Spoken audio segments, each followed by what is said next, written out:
Number 9. Born from a collaboration between Pontiac, the American Sunroof Corporation, and legendary tuner McLaren, this special Grand Prix took an ordinary front-wheel drive coupe and injected it with a serious dose of 80s turbocharged attitude. The heart of the beast was a 3.1-liter V6 topped with a Garrett turbocharger, cranking out a healthy 205 horsepower and 220 torque. That was enough to rocket the Grand Prix Turbo from 0 to 60 in 7.9 seconds and run through the quarter mile in 15.7 seconds. Originally designed as a concept to spice up the somewhat staid W-body platform, the ASC McLaren Turbo actually went into production, albeit in very limited numbers. Only about 2,000 were built for the 1989 model year, making it one of the rarest Grand Prix ever made. Number 8. The Sunbird GT Turbo was proof that even the humblest economy car could throw on a leather jacket, slick back its hair, and pretend it was ready for a street fight. Based on GM's J-body platform, the Sunbird GT Turbo tried to crank up the excitement. Under the hood was a feisty 2.0-liter SOHC turbocharged inline-4, pushing out 165 horsepower and 175 torque. It turned the lightweight Sunbird into a real scrapper. 0 to 60 came up in about 7.7 seconds, and the quarter mile flashed by in around 15.9 seconds. Not bad for something you could confuse with your neighbor's commuter car. Pontiac dressed up the Sunbird GT with plenty of 80s flair, ground effects, a functional hood scoop, pop-up headlights, and a proudly displayed turbo badge that practically screamed, "Catch me if you can." Number 7. Merkur was Ford's quirky mid-80s attempt to sprinkle some European spice into American showrooms, and the XR4 Ti was its weird, wonderful ambassador. Based on the European Ford Sierra XR4i, the XR4 Ti was basically Ford of Europe's hot hatchback, given a turbo and an Americanized name that sounded like a Star Wars droid. Under the hood, it was packed with a turbocharged 2.3-liter inline-4, the same engine family as the Mustang SVO, tuned to produce about 175 horsepower.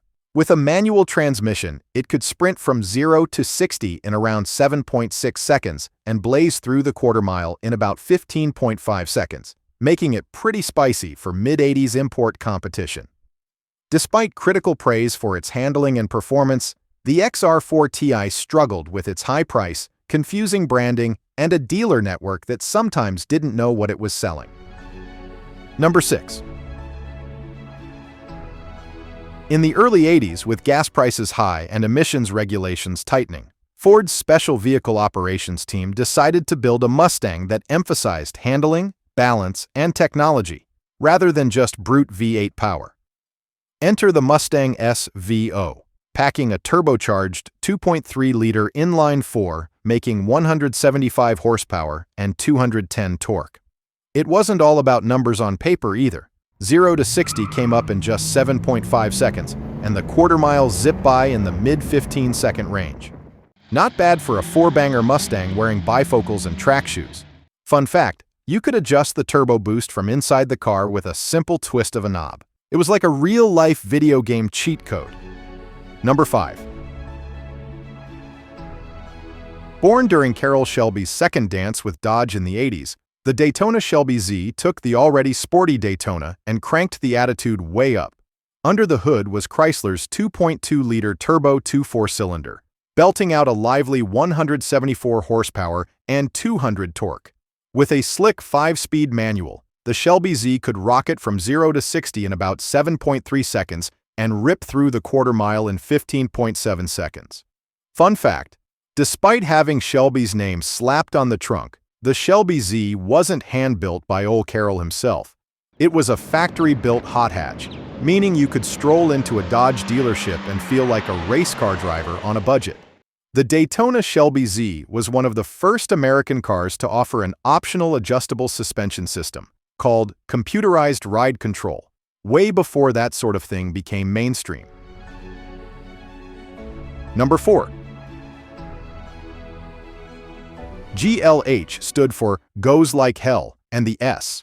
That stood for Shelby, of course, and also, seriously, this thing moves. Built on the bones of the Shelby Charger, The GLHS was a limited edition special with just 1,000 units built, all black, all menacing, and all tuned by the man himself.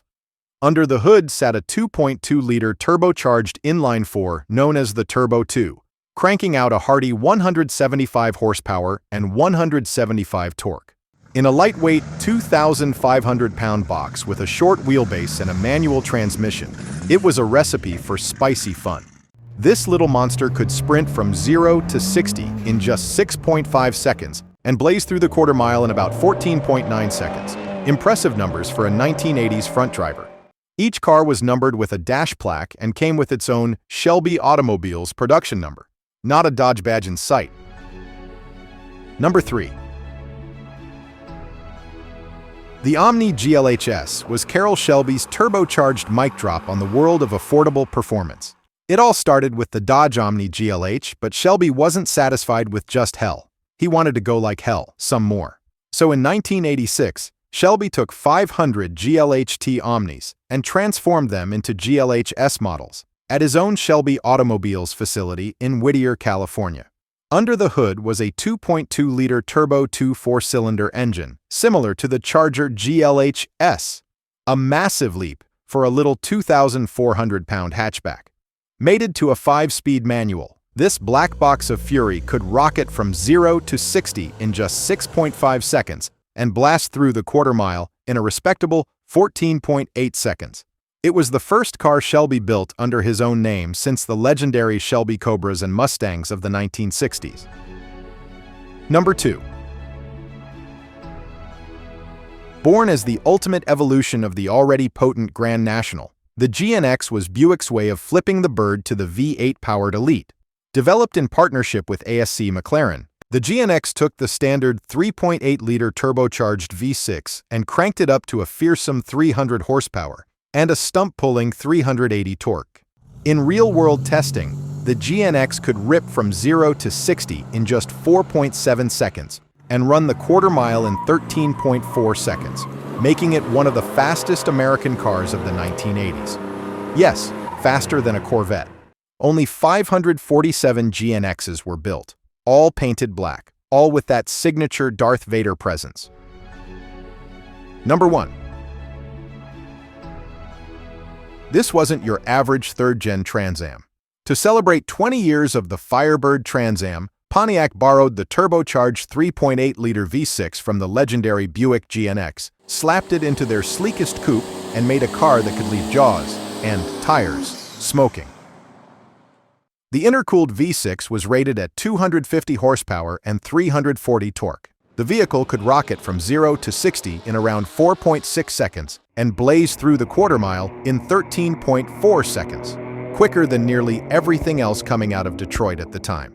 What makes this Turbo TA even cooler is that it was the official pace car for the 1989 Indianapolis 500, and every one of the 1,555 examples built came in a dazzling white with saddle interior, Indy graphics, and unique 16-inch wheels.